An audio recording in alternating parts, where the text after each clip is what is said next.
Good afternoon, everyone. My name is Coach Perkerson. Most people call me Coach Perk. I'm the head girls lacrosse coach over at East Coweta, and I'm also an assistant softball coach, part of the largest softball staff in America, as Coach DeLoach likes to say.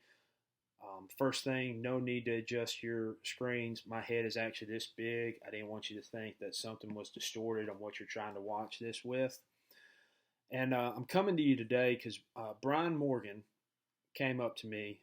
We go to the same church, and he said, "Hey, man, I want you to give the weekly devotional this week."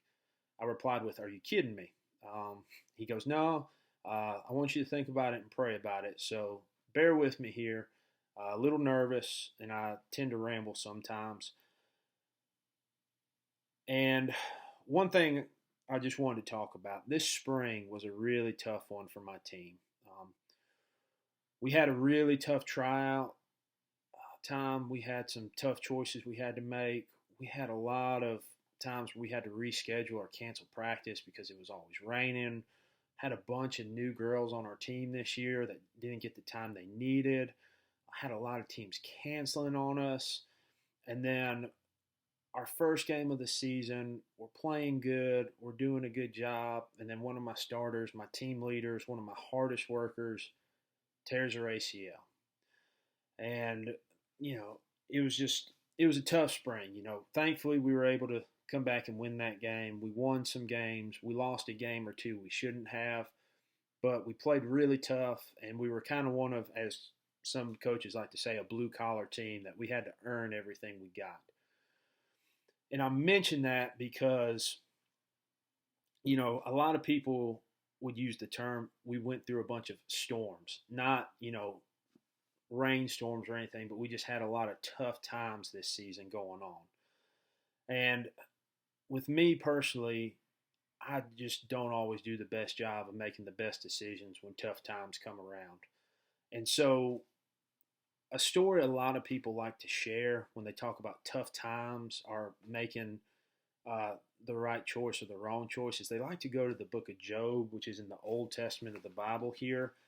But I'm going to do something a little different this week, and I'm going to talk about Peter. I'm actually recording this on Good Friday, and Peter plays a real central role in everything because he was one of the 12 disciples, and one of the stories I'll share here in a second.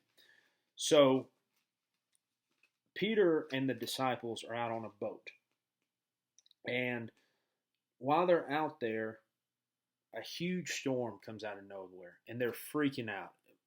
It doesn't say, what type of storm it is, but they're scared. They're worried about sinking. They're worried about the boat turning over. Basically, everyone is just petrified of possibly this being it. And then in verse, it talks about, pardon me, like I said, I tend to ramble sometimes and get nervous. It talks about Jesus was walking on the lake. And in verse 28, it said, "Lord, if it's you," Peter replied. This is, oh, sorry, again, Matthew 14, 22 for 33. I'm not going to read the whole thing, just a couple of verses. "Lord, if it's you," Peter replied, "tell me to come to you on the water." "Come," he said.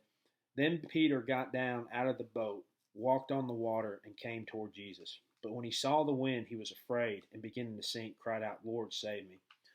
So here you go. You've got one of Jesus' closest friends, one of his 12 disciples. He sees Jesus with his own two eyes walking on the water, and he gets out and he's walking. But yet he gets afraid, looks around, sees everything that's going on, and immediately begins to sink.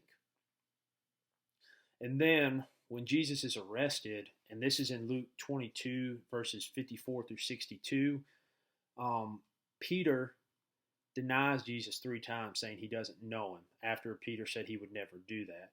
So, in your first story here, you have a friend who's not trusting. Second story, you have a friend who turns his back on you. And I can relate to this because there's times where I haven't trusted, I haven't made the good choices, I haven't been the friend I needed to be at that time. So I relate to Peter because you think, man, here's a guy who's just made the worst choices when he was needed the most. How, could Jesus even like this guy? But then when Jesus comes back, there's a story about catching fish. He talks to Peter, And in Matthew 16:18, he says, "And I tell you that you are Peter, and on this rock I will build my church, and the gates of Hades will not overcome it." So, again, you have a guy who 2 times he's made just the worst choice he could make, but yet after Jesus is resurrected, he says to him, "I'm going to build my church upon you, and nothing will tear it down." So, my points I want you to make here is when you're going through these tough times in life, keep your eyes fixed on your faith, on Jesus, to get you through. And when you make those mistakes, just remember a mistake is not final. You can recover and you can come back. Guys, I love y'all. I hope you're staying safe. Thank you for giving me just a few minutes of your time. And I hope you have a great day.